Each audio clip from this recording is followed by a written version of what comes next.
Zipper rolls out to the right, pitches off to Taylor, and Taylor's to the 20, down to the 15, down to the 10, 5, 4, 3, 2, 1. Touchdown, Billy Taylor! Touchdown, Billy Taylor! Billy Taylor scored a touchdown from 21 yards out. The crowd goes berserk. It was November 22nd, 1969. That they came to Barry, Michigan, all dressed in maize and blue. The words were said, the prayers were read, and everybody cried. But when they closed the coffin, there was someone else inside. Oh, they came to Barry, Michigan, but Michigan wasn't dead. And when the game was over, it was someone else instead. 11 Michigan Wolverines put on the gloves of gray, and as the organ played the victors, they laid Woody Hayes away. Under center is Wangler at the 45. He goes back. He's looking for a receiver. He throws downfield to Carter.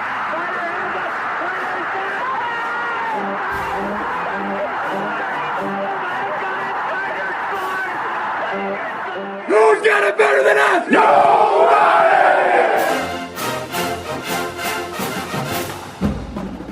Welcome to the Michigan Man Podcast on Wolverine Sports Radio, a member of the V Sporto Network, and in partnership with SB Nation's Maize and Brew, for Wolverine fans from coast to coast.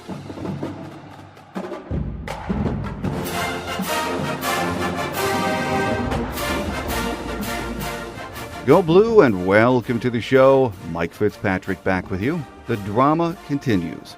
We are still in the playoff mix as of today. On today's show, we have Wolverine.com editor Chris Balas joining us to talk about that, and of course what happened on Saturday down in Columbus. Before we get started, a program reminder. Now that the regular season is over, we will be back on our regular schedule of one show a week, which airs on Wednesdays. I will have two shows to preview the bowl game or the playoffs, depending on what happens this weekend.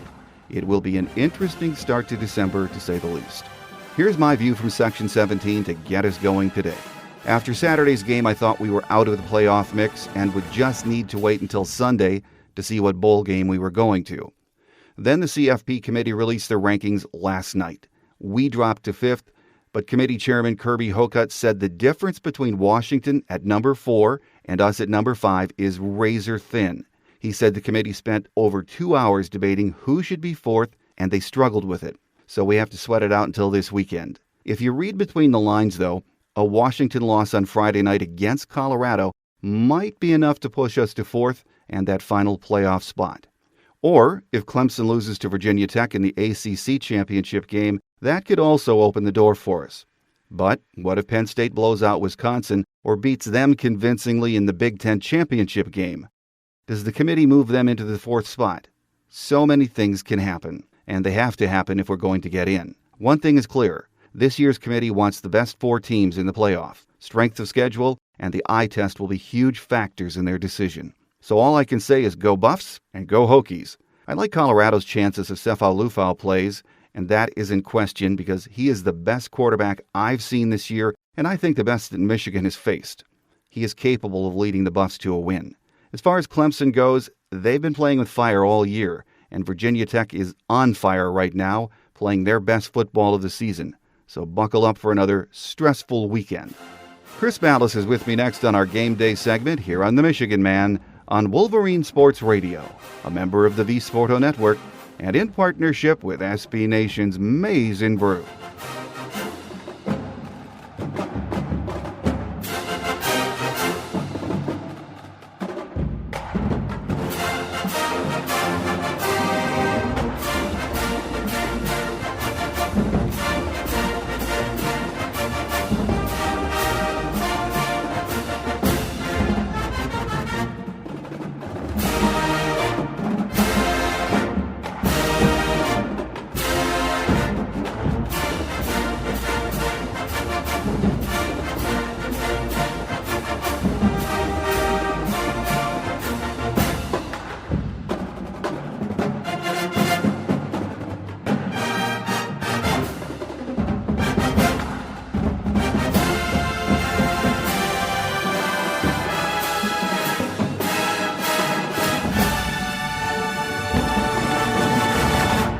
Lot to talk about after Saturday's game down in the shoe, Chris. And let's start with the one thing that everyone is still talking about, it seems, on the message boards, my emails, that 4th and 1 in overtime. I'm tired of looking at it. I saw it on SportsCenter again last night over and over. So I'm going to ask you, do you think JT made it, even if it really didn't matter?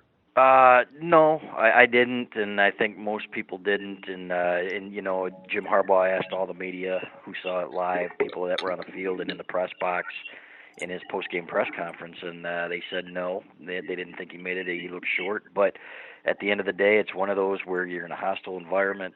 The official that marked it is right there on Urban Meyer's sideline, and knew exactly where he had to place the ball because the drive started at the 25-yard line. So. It could just be what the guy saw. Maybe he didn't get a good look at it. Who knows? But I didn't think they took enough time to review it. And in a game like that, what it comes down to is a matter of inches. And on a call like that, it's going to go Ohio State's way, just like just about every other call does.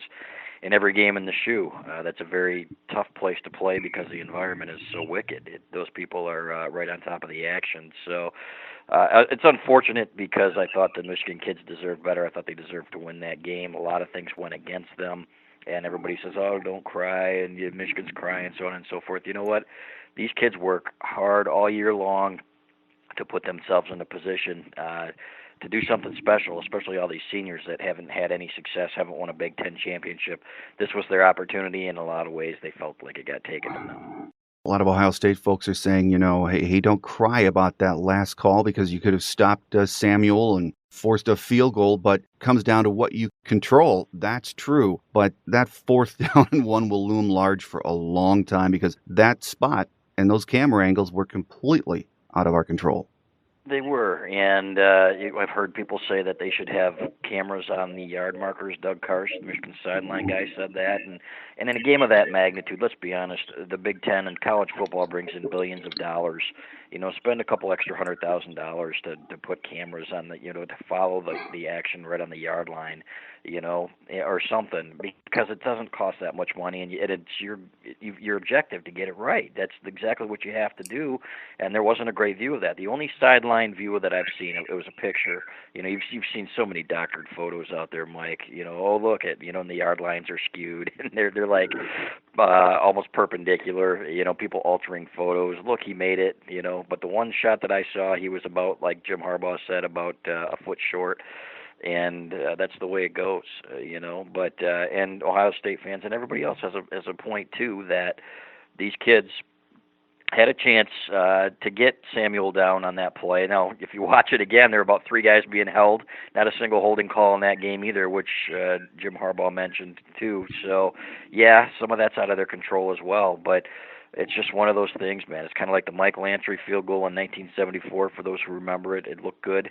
I remember Joe Paterno. I was watching that game, a replay of that game about a year ago, and Joe Paterno was the color commentator on that one, and he said, it looked good to me, But you don't get the call down there, and that's just the way it goes. And, again, it's unfortunate, and you hope that maybe, the football gods will be with Michigan, and somehow they'll sneak into that playoff and get another shot at Ohio State. I think that'd be a great way to end the year. One more thing on the camera angle, and we'll let that go, Chris. I'm wondering, here we are, we're recording on Tuesday morning. The Big Ten office reviews calls and games, watches and grades their officials, so they are going to look very closely at that. Can you imagine at some point during the week or after the season, because Jim Harbaugh wants an explanation on that call, that we are going to hear anything in public from the Big Ten office regarding that? No chance.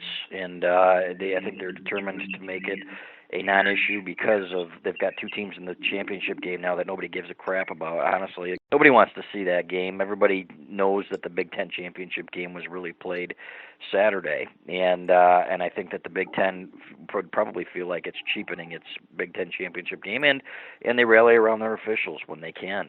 We asked for comment from the Big Ten. They promised us that they would have somebody get back with us, and they did not. So because not only that, but the question about the back judge who is from Ohio, who was recused from the 2006 game, that's not a rumor, that's an absolute fact. Having missed about 3 calls in that game, and no, you don't say the fix is in, but it's human nature, man. If you got a Michigan fan back there, and you've got that crowd going crazy around them, say in Michigan Stadium, it's going to be, what do you see? Your perception's going to be skewed by that. So it's unfortunate. It's unfortunate that was allowed to happen, and that was a big faux pas by the Big Ten, and that's something else I don't think they'll acknowledge. But it's kind of spineless, in my opinion, to make it a non-issue. Come out and acknowledge your mistake, in allowing that to happen. And if there are bad calls, you're reprimanding Jim Harbaugh. How about reprimanding your officials who blew an awful lot of calls there on Saturday? That's not just us saying it, Mike. It's the national media, and I wrote a story about that. Mike Greenberg, you go right down the list. Even Jamel Hill, who's a Michigan hater and a Spartan fan, and Jason Whitlock. All these guys said it was one of the more one-sided officiated games that they'd ever seen. Well, right up until game time, Chris, we were all wondering, is it Spade? Is it O'Korn? Wilton, of course, got to start. Threw the ball well, I thought, all day for the most part. But again, those two picks were, in the end, the killers, Chris. They were, and I don't think he had complete arm strength. I don't think they wanted to take a ton of shots deep downfield. At the same time, one of those picks, the one, again, was on sketchy pass protection. I think Devion Smith probably missed a block. And just like the Iowa game, Wilton had a guy right in his lap when he threw that ball, and he short-armed it, the one that was returned for touchdown. And then the second one, you get a screen pass out there where they should have been on the other side of the 50-yard line, gets called back, and Michigan throws a pick a couple plays later. And it was probably a legit call, but in the grand scheme of things, the way that game was going, kind of a face mask on Mason Cole for getting his finger caught in a face mask there. They could have let that one go and didn't. And but it happens, and you have to play above that, and they couldn't. And between that and a couple of non-pass interference calls, the Amara Darboh call in the first quarter, the Grant Perry call at the end of the game, which was just so obvious. Both of those calls were so obvious. That's like having 5 turnovers, really, because those were drive enders. And in a game like that, even when you outplay them as much as Michigan did, with the exception of the fourth quarter, I think that it's tough to overcome. So, and again, it's unfortunate, but Spate did have some great plays. That fourth down pass in overtime to Amara Darboh could not have been better. And there were guys that dropped balls again. And Amara had his hands on a couple of balls that, in big games you have to catch, even if they're behind you a little bit. And Jake Butt had a drive ender on the first drive where it hits him right in the chest. You got to make those plays in big games to win comfortably and be able to overcome the officiating in a game like that. Still up in the fourth quarter, but that's when the offense went quiet or into a shell, whatever you want to call it. And I'm not sure if it was more Ohio State's defense or our lack of execution. We wondered about the offensive line all year, and there were signs that we thought, hey, it is coming along. But when we really needed some yards, especially on the ground in that fourth quarter, that was frustrating to watch Saturday, Chris. Yes, it was, and it reminded me, I was talking to John Jansen, Michigan's former great lineman, up in the box, and I said, in the fourth quarter, it reminded me of the 96 game, you got a chance now to put your stamp on what kind of line are you. That team grounded out a 13-9 win by dominating on the ground in the last and picking up first downs and moving the chains in the fourth quarter. They got 5 yards total in the fourth quarter, Mike, and they won't cut it. And unfortunately, fairly or not, that kind of secures the legacy of the line. And of course, it's not just them; it's the entire offense. But not doing its part and not being able to grind out the yardage that you need to put games away. We've seen it too many times. We saw it against Michigan State last year and this year. Even though Michigan State wasn't going to win that game this year, Michigan had a chance to make it much more comfortable at the end than it actually was. And then Iowa rather, you saw it down there. They had a chance to grind it out, and it just didn't happen. So, and just part of it's the play calling too. You have Jabril Peppers back there a couple times, and Wildcat, everybody knows what's coming. I almost would have rather seen him at tailback, pitch it to him and give him a little bit more room to move out there or something, do something different, and which obviously didn't happen. So, but that is what you got to have these guys step up at the biggest moments of the game and make some plays. They did not, and I give them credit for what they did in overtime, being able to come back and move the ball, score a touchdown. Had another drive where Grant Perry just gets hog-tied down there on a third down play. That could have resulted in a touchdown as well. I give him credit for battling there, but needed to be just a little bit better in a lot of spots on Saturday and just didn't get it done. Well, getting back to the Jabril Peppers thing, Chris, I think most of us were waiting to see him do something different out of that Wildcat against the Buckeyes, but really it didn't seem like there were any new wrinkles, and and what they had planned for him. Did that surprise you? It did. Yep, I would have rather seen him maybe on a jet sweep. Give him some momentum going forward because that's where he's at his best. He's so good when he accelerates and has some room, and so good in making people miss when he has a bit of room to do that. And that's what we didn't see. That's why I thought, okay, line him up at tailback, give him a pitch sweep, and let him run. And I think and give him a little bit more room, and they're never going to catch him. And we didn't see that. So yeah, I questioned that. I think just about everybody else did. And then on second down, when you get down there inside the goal line, I would have left Wilton Spade in there rather than run that wildcat, even though it took an ankle tackle to get him down one time. But yeah, it did surprise me a little bit. I thought there were more imaginative ways that they could have used him. But at the same time, it is what it is now, and it's all hindsight. So it'll be interesting. I think this will probably be his last game, the bowl game, whichever bowl game Michigan goes to. And when he leaves, it's going to feel like we didn't get to see enough of him, unfortunately. It's kind of like Mitch McGary in basketball. You know, you got to see flashes of him, but you didn't really get to enjoy him when he was at his peak, and which I think Jabril would be next year. Jabril Pepper's mom has a 41 question questionnaire, I guess is what she said, that she's handing out to agents and having them fill it out. So it does sound like he's on the way out. Yeah, and at least looking, you know, and as he should. If the kid's going to be a top 10 pick or a top 5 pick, and I'm not convinced of that. You know, I think a lot of people still have questions about where he'll play, but he's an elite athlete. I think he could be a great safety. But again, you're talking about a guy that had one pick in his Michigan career, and that was Saturday. It was a big play, and that one was deflected.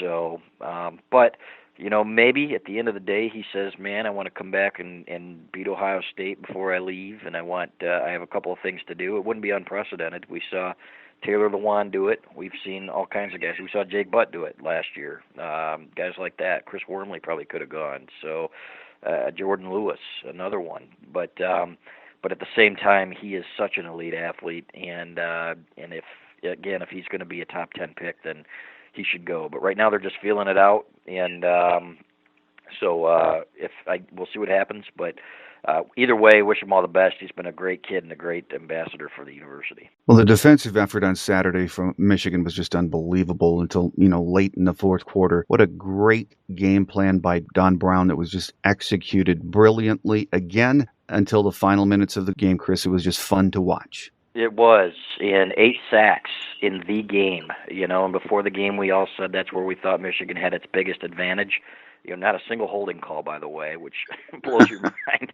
And I guess it doesn't. I wrote, there was an article a couple of years ago where Ohio State hadn't been called for holding in almost 2 years at home, which is almost unfathomable. But, I thought those guys played extremely well, and I thought they were tired in the fourth quarter and in overtime, and how could they not be? I mean, they played their guts out, and Don Brown had said going in, I think we got the formula here to win this game, and they certainly did. I thought that defense dominated, and I've heard guys like Skip Balas nationally say that they think Michigan's defense is a hair better than even Alabama's, which is saying something. And again, it's unfortunate that we won't be able to see it on the national stage, at least in the playoff. It looks like at this point, you never know. But they were dominant, and Don Brown earned every penny he got. If Jim Harbaugh were smart, and he is a smart guy, I would go to Don and say, I want you here for as long as we can keep you here. And give him whatever it takes to keep him here, because he's elite. We saw it 2 years ago at Boston College, what he did with that defense with a lot less talent. That's why I don't think they're going to take a huge step back next year. I think they'll have enough personnel where they're going to be able to do plenty. Again, it's still going to be more talent than he had at Boston College when they led the nation in defense a couple of years ago. So that guy has been worth every penny they've paid him and more. Absolutely agree with that. Well, I've been amused by some of the reaction nationwide to Jim Harbaugh's post-game presser, Chris. Some of us that have been around for a while, long enough to remember Bo or Lloyd's pressers or Woody's or Paul Bear Bryant's, have seen a lot more than that, a lot louder post-game pressers. His comments, while biting, I thought were very controlled. What was your reaction to what Jim had to say after the game on the officials? I was right there, and I asked him the first question about the spot because we knew how he was going to respond to that, and that's when he brought it up, and I thought it deservedly so, man. And it's not just us and Michigan media saying it; it's the national media, and it needed to be said because there needs to be accountability there too. Everybody talks about, for example, the Big Ten in their statement talking about the integrity of the game, and when they were fining Jim Harbaugh, and that we have to teach our kids. Part of coaching is teaching the kids sportsmanship, and I'm thinking, you got to be kidding me. Hold your officials accountable when they blow calls left and right, which everybody saw on Saturday, and don't be cowards about it. Come out and chastise them as well, especially the one guy who was recused from the 2006 game. You've got to accept responsibility as well, because that is the one thing that you didn't want out of this game, was it for it to be controversial or to come down to people other than just media on Michigan or Ohio State side saying that was a one-sided game and a travesty, which a lot of people are saying. And it's unfortunate because it taints the game and it taints the rivalry, and it leaves one side feeling like they got hosed, which I think a lot of people think they did. So I give Jim Harbaugh credit, and I would have said the same thing to any coach in that position. Jim Harbaugh is who he is, and I give him credit. Everybody talked before he got here, maybe he doesn't care about his players. I have not seen a coach up close who cares about his players as much as Jim Harbaugh. Is he hard on them? Yes. But he's like Bo Schembechler used to be in that respect, and talking to a lot of Bo's former players. When he was there, he was extremely hard on them, but he was fair, and especially after the fact, they knew that he loved them and that they were like his sons. And I feel like Jim Harbaugh is exactly that kind of guy and learned from the best there. Absolutely. And I was telling folks yesterday, if you want to see a rant, pull out some old Bo tapes of some pressers in the 80s. I was thinking yesterday, too, I think the reaction to what Jim said and how he said it almost breaks down on generational lines. If you're, let's say, under 40, you are so used to almost scripted post-game pressers now where you watch them and say, yeah. And these guys don't answer any questions. Jim just very, very controlled, I thought, said what most Michigan fans, a lot of people that watched that game really felt. Yeah, and that was refreshing, and it is refreshing because it's not canned, and he's going to tell you what he feels, and I appreciate that about him. And again, I would say the same thing about any coach, out there. That it was interesting when he told us the exchange between him and the sideline official, and the sideline official was saying, well, that's a technical in basketball, so I figured I'd throw a flag on you, and that's something that every coach is going to share, but it's what makes what makes him unique. And I was thinking about it when I was looking at him in those Woody Hayes glasses a couple days later, and thinking, Woody Hayes used to say, "You show me a good loser, and I'll show you a loser," and which is always one of my favorite Woody quotes. And I thought, well, yeah, especially when you feel like your kid's got a raw deal, because he knows how much those kids put into that, Mike, and how badly they wanted it and how much they probably deserved it. And to see those kids get screwed the way they did, I'm sure still sticks in his craw and will for a long time. Well, with us on our game day segment this week as we wrap up the Ohio State game and look ahead to what's next for this Michigan team, but still a few things on Saturday's incredible game, Chris. Tim May from the Columbus Dispatch said on Sunday that Michigan fans have to be left wondering, if not this year, when do we beat Ohio State again? 10 wins for Ohio State in the last 12 meetings. I really never thought we'd see it come to this. No, of course not. And but you know what? They were saying the same thing this year. A lot of people didn't expect them to win this year, and they should have. And I don't think any Michigan fan feels that, because you got Jim Harbaugh on your sideline. We saw how badly Michigan outplayed a very talented Ohio State team on Saturday for long stretches of that game. Okay, and so one year does not have anything to do with the next. And at some point, the bounces even out. Okay, they haven't. You can go back to 2007 when Chad Henne had a noodle arm and couldn't throw in that game. Michigan probably would have won that game with a healthy Chad Henne. 2006, the bounces went against them and the calls went down against them in Columbus. You can go right down the list. I remember Jim Tressel saying, about his 9-1 record against Michigan. Let's be honest. He said a lot of things had to go our way for it to get to 9-1, beyond just his, cheating ways. And that's exactly what happened. And you can go back to different games, even in 2005. Michigan had that game won, and a couple things didn't go their way, and they gave up a drive at the end of the game. So, but those things tend to even out. Look at Michigan before the 12 out of 14. They were, I think John Cooper was 210 or 211-1 against Michigan, and Michigan was getting all the bounces in the rivalry. So I think we'll get back soon to a point where it evens out, and you're going to see this thing go back and forth. This should be 1-1 at this point. It's not. But to say that, okay, Ohio State for sure, I saw somebody tweet, there's no way that Jim Harbaugh is ever going to beat Urban Meyer. Let's get real here, okay? Jim Harbaugh will beat Urban Meyer. And if anything, it'll just, like Jim said, put steel in their spine and strengthen their resolve for next year. Jim Harbaugh, I thought, and his staff badly outcoached Urban Meyer for the most part of that game on Saturday, and it was just one of those things where it almost, you don't call it a fluke, but it just wasn't meant to be. Again, the football gods weren't on their side, so we'll see what happens going forward, but I guarantee you it's not going to be another 5 in a row or something like that. Jim Harbaugh's got too much talent on this team.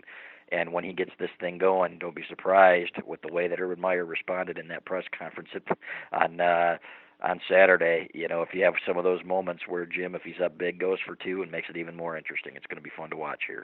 All right, well, let's see what we have coming up next. I thought we were out of the playoffs after Saturday, and we'll know more, of course, tonight when the committee releases the rankings. Anything could happen next weekend, and we need something to happen, but it is hard to imagine the dominoes falling in place for Michigan to sneak in, isn't it, Chris? Yeah, and I wrote an article on this yesterday, however, that all it takes is a one upset in the Clemson or the Colorado game, and you're going to have a 2-loss team, and they're guaranteed.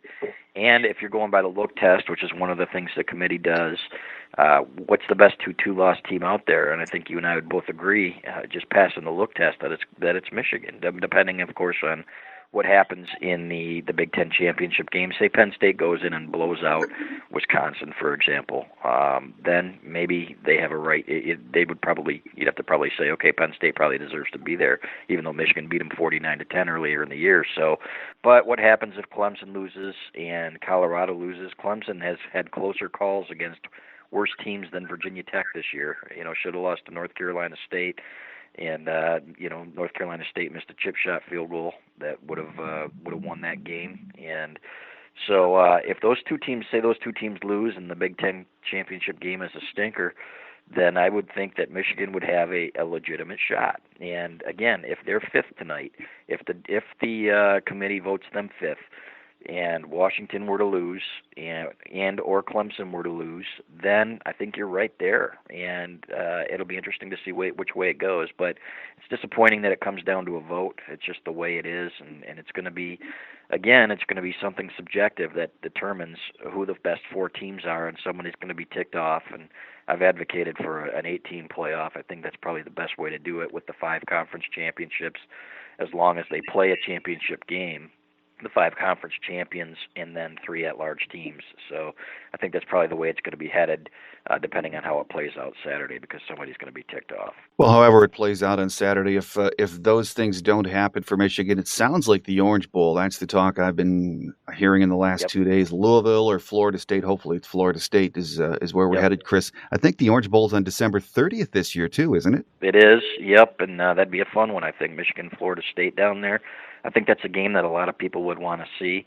And you know what? Another game a lot of people would want to see is number 1 Alabama against number 4 Michigan in that quarterfinal or in that semifinal. So we'll see how it plays out. I've been surprised before, and a lot stranger things have happened than a good 2-loss Michigan team getting into the playoffs. So we'll see what happens, but it'll be fun because you got the Pac-12 game on Friday night, and then you've got the ACC game and the Big Ten game on Saturday night. So at least, the fun part, Mike, is that Michigan's still in the discussion at this point of the year as a potential playoff team, and it's been far too long that we've been able to say that. Very true. And perspective right now is what I think all of us are trying to keep. When we were previewing the season in August, the general opinion, Chris, seemed to be Michigan was going to end up maybe 9-3, maybe 10-2, especially with those 3 road games looming large. And of course, we lost 2 of those on the road, and that's how it played out. If we get a bowl win, it could be an 11-2 season. That's if we don't get in the playoffs. Do you Yep. think with time we're going to look back on this as a good season or one of just missed opportunities in the final weeks? Anytime you finish in the top 5, which is what they would do if they win the bowl game, you had a great season. 11 wins in a bowl game, and especially when you lose the last 2 games on the last play of the game. I mean, it is what it is. But Iowa was always better than we thought they were. They weren't playing well. They picked it up against Michigan. Now they're ranked number 22 in the country at 8-4.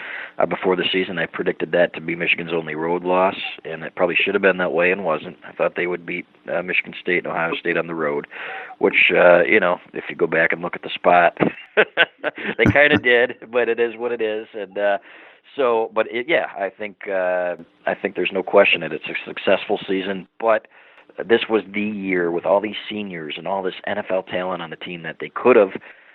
But we said that how many years with Bo Schembechler? You go back to 1985 when they tied Illinois on the road after a disappointing loss to Iowa.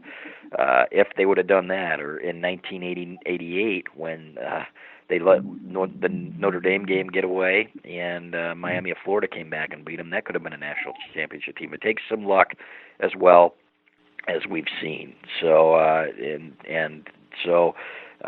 they didn't get it this year, but in other years they probably will. And if this team goes down as a bowl champion at 11 wins, that takes the next step toward what Jim Harbaugh is building here. And I think they'll look back at these guys as having a strong legacy here. With us here on our Game Day segment this week has been Chris Balas from thewolverine.com. Chris, always a pleasure to have you on the show, especially feeling a bit under the weather today. So thanks again for taking time to talk with us for about half an hour here, and we look forward to our next visit. I can't wait, Mike. Thanks a lot. Quick Hits is next here on The Michigan Man on Wolverine Sports Radio, a member of the V Sporto Network, and in partnership with SB Nation's Maize and Brew.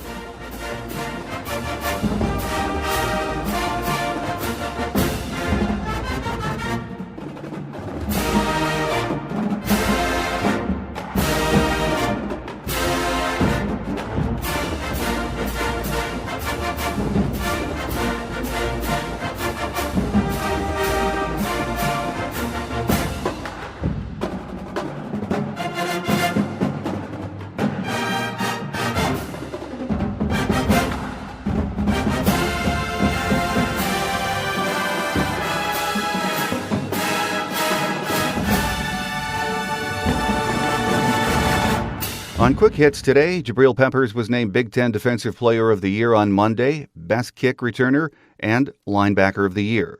He is the first Michigan player since Lamar Woodley in 2006 to win that honor. Now we wait to see if he is coming back for his senior year or heading to the NFL. Jordan Lewis was named the Big Ten Defensive Back of the Year, and Taco Charlton and Chris Wormley received first-team honors. Ryan Glasgow was named second team, as was Kenny Allen. Matt Godine, Mike McCray, and Diamante Thomas were all honorable mention. Jake Butt was named Michigan's Big Ten Sportsmanship honoree. All 11 of Michigan's defensive starters were mentioned in some form on the All-Big Ten list. The offensive awards will be announced later today, which is Wednesday. Our free show app is available from the iTunes and Google Play stores, and we are now on the team at iHeartRadio. So make sure you join us each week for the latest news on your Wolverines this month and all year. Next week I'll be on vacation, but we still plan on doing the show, much to my wife's chagrin. It's the first time I've recorded the show away from the studio, so we'll see how that goes. I will be watching what happens this weekend with the conference championship games, and by Monday, we'll know what's next for Jim Harbaugh and his team. So that's it for today's show. I'm your host, Mike Fitzpatrick. Have a great Wolverine week, everyone. Until next time, take care, and as always, go Blue. Thanks for joining us today on The Michigan Man, here on Wolverine Sports Radio, a member of the V Sporto Network, and in partnership with SB Nation's Maize and Brew. Our listener lines are open 24/7 for your calls at 313-263-4842. That's 313-263-4842. Or email us at themichiganmanpodcast@yahoo.com. That's themichiganmanpodcast@yahoo.com. The Michigan Man Podcast is produced at the studios of Robin Lynn Productions, Allen Park, Michigan, and is not affiliated with the University of Michigan. Go Blue!